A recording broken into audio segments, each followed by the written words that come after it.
siamo una società che si occupa di distribuzione di gas tecnici, alimentari e medicali e abbiamo all'incirca una cinquantina di dipendenti e abbiamo appena inserito un ragazzo richiedente asilo che proviene dal Mali.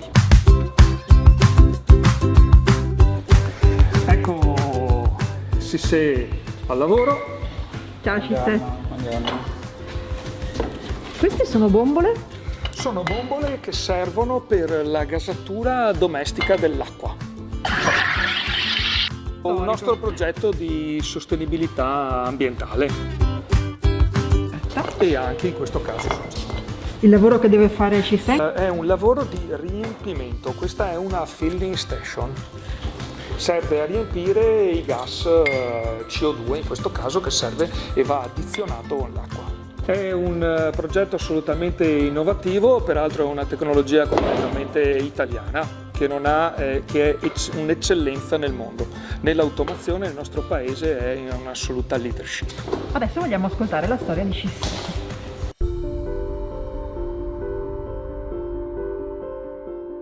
Io mi chiamo Banjugu Cissé, vengo dal Mali, sono in Italia da 3 anni.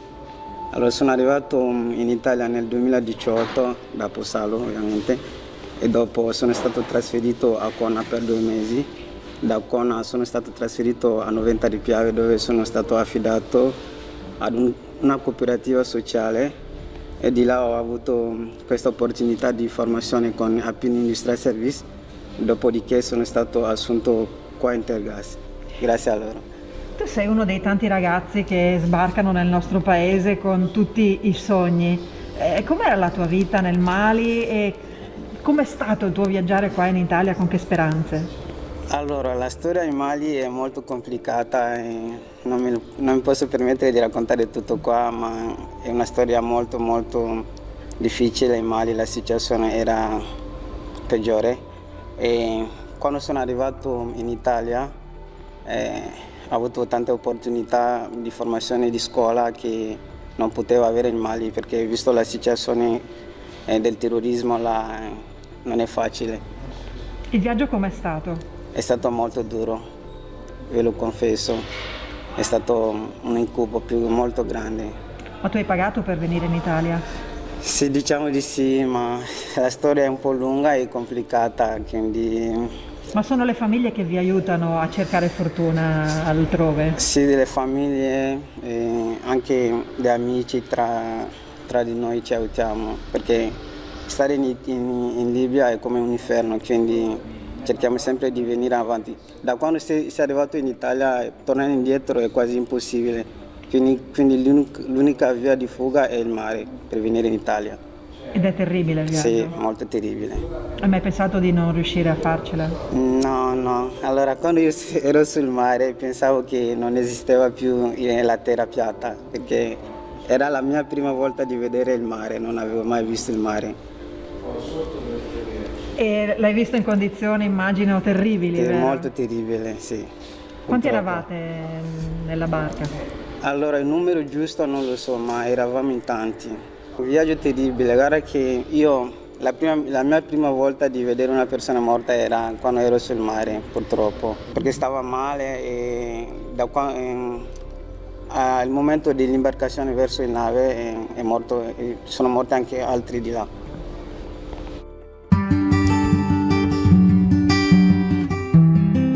E invece parlami dell'accoglienza qui in Italia.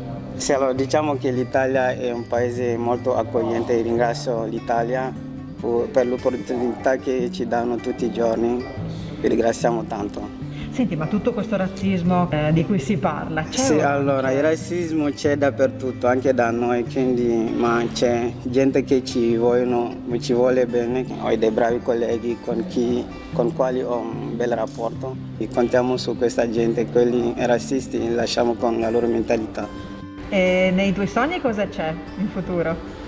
In futuro vorrei diventare un responsabile del magazzino e crescere sempre nel mondo della logistica anche.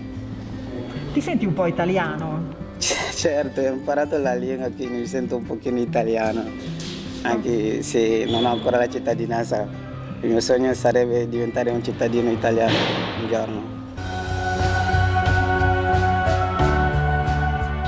Cissé è un grande esempio di integrazione. È stata un'operazione semplice oppure complicata dal punto di vista burocratico? Grazie all'aiuto di un'associazione di categoria siamo riusciti ad inserire questo ragazzo nell'ambito di un progetto di Fondo Sociale Europeo finanziato dalla Regione Veneto. Abbiamo avuto il massimo del supporto e grazie all'entusiasmo del ragazzo per noi è stata un'esperienza straordinaria. Alle nostre spalle c'è un tricolore che sta cambiando e si sta arricchendo di nuovi colori grazie anche a queste esperienze. Le nostre imprese devono diventare imprese multietniche, sia per essere più competitive, sia perché la forza lavoro in Italia è una delle problematiche dell'azione imprenditoriale. C'è un grande mismatch tra richieste delle aziende e persone disponibili sul mercato del lavoro. A questo proposito so che state partendo con dei nuovi corsi, perché voi tenete anche dei corsi formativi e c'è sempre bisogno di personale che voglia essere qualificato. Assolutamente, assolutamente. Uno degli elementi più critici del nostro lavoro, in una fase in cui comunque sta crescendo molto il mercato, è proprio reperire personale formato, personale qualificato per quelle che sono le effettive esigenze degli organici aziendali. Voi partirete con un corso per saldatori, giusto? Assolutamente, una delle figure professionali più cercate dalle nostre imprese, dal nostro sistema di manifattura, è il saldo carpentiere e proprio per questo noi abbiamo fatto dei corsi dedicati alla formazione di disoccupati o inoccupati. Chi voglia accedere a questi corsi cosa deve fare? Deve semplicemente mettersi in contatto con le associazioni di categoria, in particolare nel caso nostro Confapi, e dire che ha la volontà di rimettersi in gioco e di riprofessionalizzarsi. Quindi non soltanto giovani, ma veramente persone di tutte le età. Il focus più importante sono proprio gli inoccupati over 30. Che sono quelli per cui è più difficile ricollocarsi nel mercato del lavoro ed è più necessario cambiare la formazione rispetto al loro percorso di studio. Abbiamo scherzosamente detto a Cissé che quando entrerà in funzione questa linea produttiva completamente automatizzata che ci consentirà di fare il lavoro che Cissé impiega diversi minuti a fare in qualche secondo, lo riprenoteremo per il Mali. Ci si può permettere di scherzare.